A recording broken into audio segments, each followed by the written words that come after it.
This video is sponsored by Card Kingdom. If you click on the link in the description below, it'll take you to their store and they'll know Nitzahone sent you there.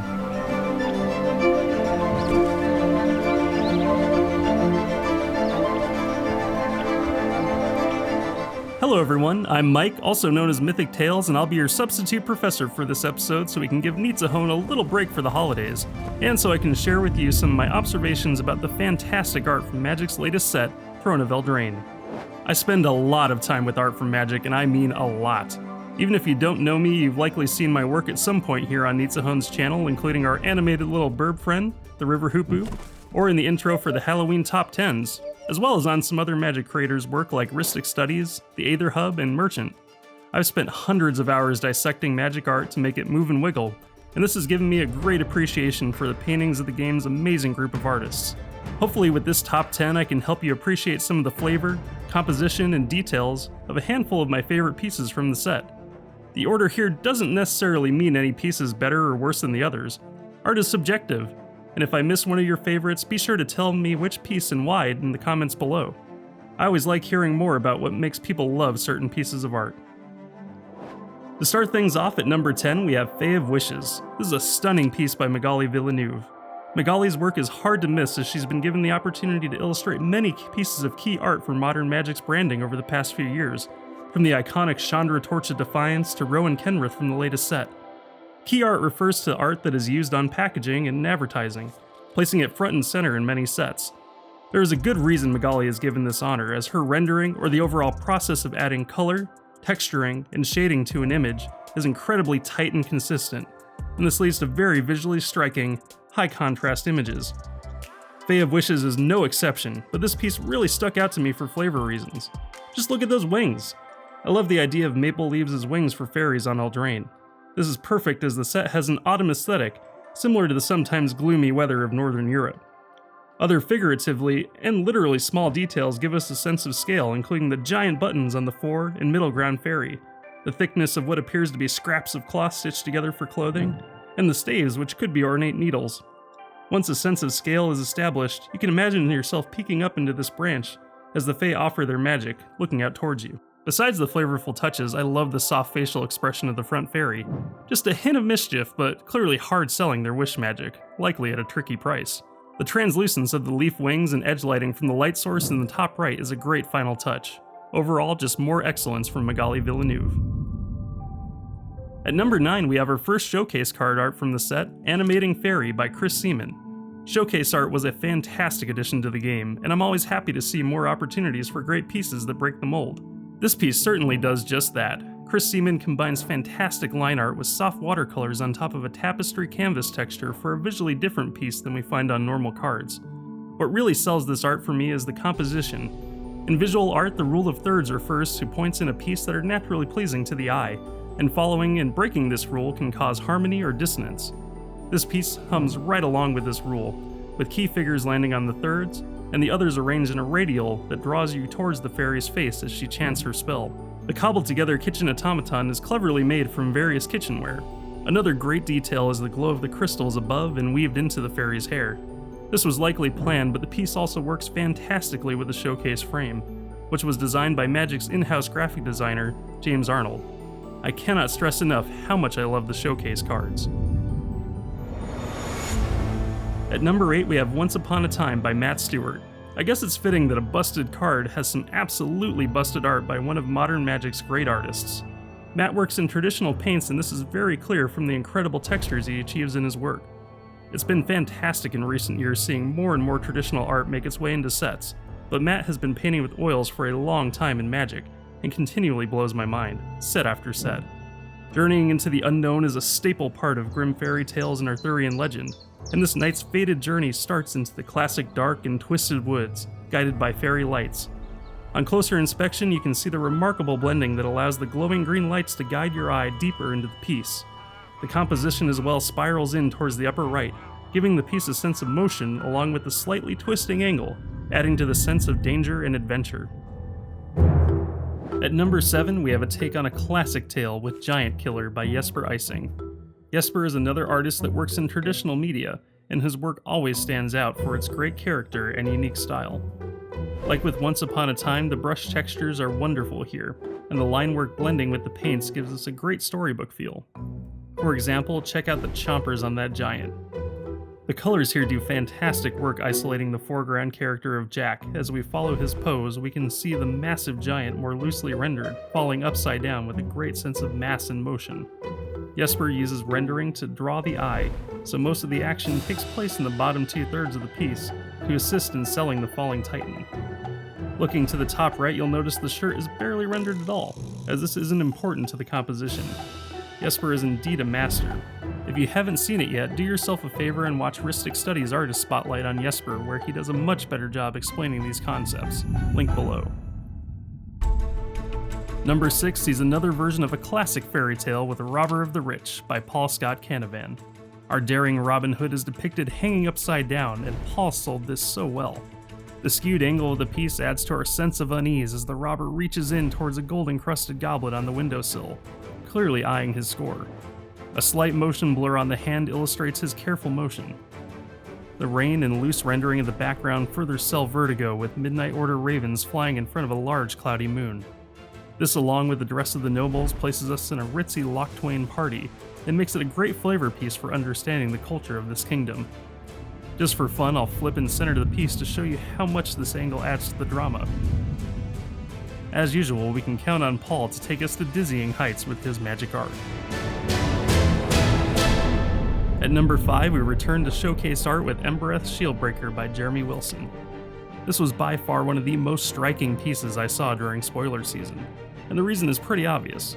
This piece is unlike many we've seen in a long while, with a tritone approach of red, black, and white that on closer inspection reveals more variance with golds, reddish browns, and gradient hues of our strong 3 colors that stands out at thumbnail size.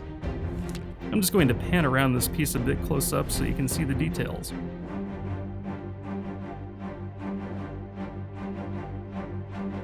Not much more to say here. I think the style is unique, and I hope that we see another piece from Jeremy in the near future. We're sticking to the showcase art for now with Rimrock Knight by Yosu Hernandez at number 4. I'll admit that this piece definitely isn't done justice at card size, but blown up, the storybook line art is stunning. As opposed to photorealism, graphic art breaks the subject down into more basic shapes and solid colors, as we see with the tapestry borders and the dwarf itself. Motion in this piece is implied via textures and angled lines to show the momentum of the dwarf wildly running down the mountainside. The mirrored dwarves shown in profile on either side of the intricate border pay homage to older Tolkien-esque illustrations. This is certainly not the only art in this style, and not even Yosu's only piece in the set, so be sure to check out the others. At number 3, we have another great traditional painting by Ekaterina Burmak. I just love the storytelling of this piece. A haughty wizard type from one of the kingdoms is being told off in a magical confrontation with a Merfolk mystic as their power clashes. It reminds me of the scene from one of my favorite Disney classics, The Sword in the Stone, and the battle between Merlin and the magical Madame Mim. The Merfolk's hair extending out as the wizard's hands are clearly being held by their magic gives the scene such great implied action and a stopping thereof. I always love it when a painting tells a story, and we have all the elements here to follow this back and forth. I also appreciate Ekaterina's choice of colors. The various greens, teals, and blues are wonderfully saturated and fit well with blue's color identity. I could go on and on about this piece, and I have on Twitter. If you want to see more in-depth reactions, definitely give me a follow there. At number 2, we have a piece that didn't technically make it onto a card, but it's a fantastic world builder, and an incredible traditional painting to boot. The Kenrith family portrait by Ryan Pancoast. There is just so much to love here. We rarely get to take a peek at characters outside of combat, so it's just great to see quiet moment as a family poses for a painting. Portraits are a grand tradition in art, and this could certainly be found in a museum of some forgotten noble line in the real world. I could point out the magnificent brushwork, expressions, and costuming, but you should honestly just search for the article all about this piece on Wizard's site. Alright, before we hit number 1, I'm going to do a quick lightning round of a bunch of pieces that deserve to be on this list. Ardenvale Tactician by Aaron Miller. Holy cow, nailed that manuscript aesthetic. Nitzahone could definitely find this in the margins of old dusty tomes doing his doctoral research. Burning Yard Trainer by Youngye Choi. Look at that fire. Look at that face. This piece is bomb and that angle is ace. Charming Prince by Randy Vargas. That color is incredible, and that pose so inviting. Appreciate all that detailed cloth and the crazy amount of background characters. Do it! Clackbridge Troll by Svetlin Velinov. No one paints trolls like Svetlin. His creatures always have such character, and this piece is no exception. You can always tell his work by the bulbous pronounced bits. He's famous for his goblins. Embercleave by Joe Slucher. Holy crap, the power. This blade will leave you limbless faster than a slap chop with a motorcycle engine. Fae Wishes by Wiley Becker. This is different. This is great. Wiley just owns with a style that makes her fans go ape. Seriously, check out more of her art and give her some follows. Feasting Troll by Nicholas Gregory. Hockin' a loogie, this troll is real gooey. The motion of this piece is grand and all the details are incredible, Stan. That's right, Stan. Look at those dang helmets on his rope thing. Fell the Pheasants by Randy Gallegos. Randy is incredible. This piece is amazing. That lighting just owns. Look at those doggos. Look at them. Fortifying Provisions by Scott Murphy. These soldiers are trapped, but at least they brought potions. This framing is amazing and those desaturated colors are to die for. Grumgully the Generous by Milivoje Saran. Need I say more? Grumgully is just so dang delightful. He would definitely be played by Danny DeVito and he just makes me smile every time I see him. This was my best meme from this set and I will treasure this piece always. Hushspringer by Bastien El Deharme. Maybe it's Maybelline, but it's probably Deharme. Those lips are photorealistic and feel a little off-putting, but good gosh darn is this gorgeous. Adventure abounds in the pages of this tome. Just take a look into the story by Jason Rainville. This piece just rocks from flavor to rendering. It's great. Murderous Rider by Jen Ravenna. Sumai is a traditional Japanese ink art form and Jen has been killing it since her use of it on The Eldest Reborn. The use of rendering to add depth to what could have been a two-dimensional piece is on point. Smitten Swordmaster by Sean Wood. Throne of Eldraine is all based in old stories and this piece does that theme justice so well. Reminds me of one of my favorite storybook artists, Tony DiTerlizzi. He used to do magic art as well. Gorvo, Lord of Garenbrig by Zach Stella. Best not mess around in my town. This piece is just a feast of scale and textured beauty. True Love's Kiss by Donato Giancola. Donato is one of the best and one of my favorites. This is an amazing traditional piece and just check that lighting. Holy heck. Okay, running out of steam. Whew.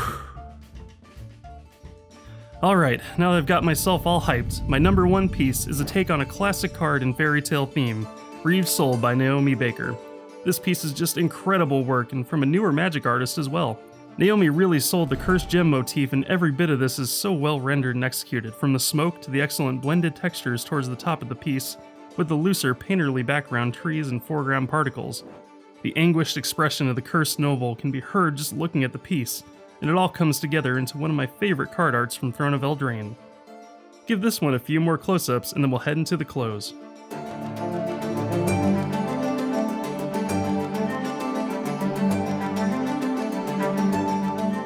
Thank you so much for joining me on this art journey through Throne of Eldraine.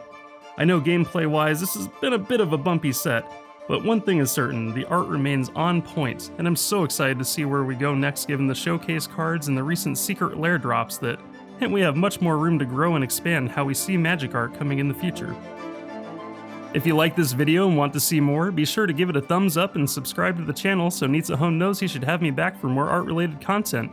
And if there was a piece I missed that you'd like my opinion on, feel free to leave a comment and I'll make sure to respond. Also remember you can support us over on Patreon, helps Nitsahone pay me to occasionally help out with his videos and for these ones as well. Thanks so much for watching and go enjoy more art. Grumgully the Generous by Milo...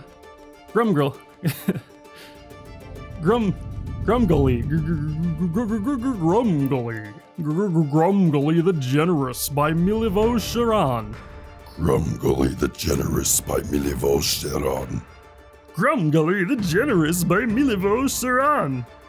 Grumgully the Generous by Milivoje Saran. Grumgully the Generous by Milivoje Saran.